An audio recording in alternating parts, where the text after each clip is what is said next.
রাত্রের প্রিপারেশান বন্ধুরা, এর মধ্যে আমি কিছুটা আলু, গাজর, মটরশুঁটি আর ফুলকপি এই যে সব কেটে কেটে রেখেছি। কয়েকটা দানা মটরশুঁটিও দিয়েছি।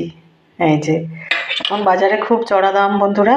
কিছুটা ব্রোকলি কেটে ধুয়ে রেখেছি, পেঁয়াজ কুচিয়ে লঙ্কাগুলো চিড়ে রেখেছি। এর মধ্যে অল্প একটু কালো জিরে, হলুদ গুঁড়ো আর লবণ। কড়াইয়ে কিছুটা সাদা তেল আর সর্ষের তেল মিক্সড করে দিয়েছি। কয়েক দানা কালো জিরে দিয়ে আচ্ছা, প্রায় ভাজা ভাজা হয়ে গেছে। এবার আমি হলুদ গুঁড়ো, লবণ, পেঁয়াজটা আধা ভাজা হওয়ার পরে দেবো, তাহলে কি কড়াইয়ের গায়ে গায়ে লাগবে। পেঁয়াজটা একসাথে দিলে হয় কি চিপকে যায় কড়াইয়ের সাথে। দিয়ে দিলাম ব্রোকলি।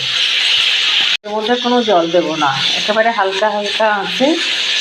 এটাকে আমি ঢাকা দিয়ে রেখে দেবো। আধা ভাজা হলে পেঁয়াজ কাঁচা লঙ্কা দিয়ে দেবো। আধা ভাজা হয়ে গেছে, এটা আমি খুব হালকা আঁচে বসিয়ে ঢাকা দিয়ে রেখে দেবো।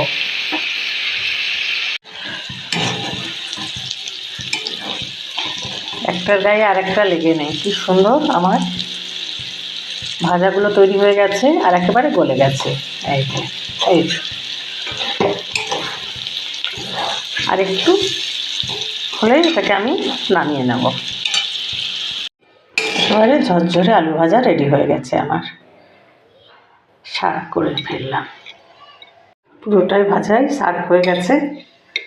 যে আমি একটা প্লেটের মধ্যে তুলে রাখলাম। এটা আবার হালকা পরোটার সাথে, পরোটা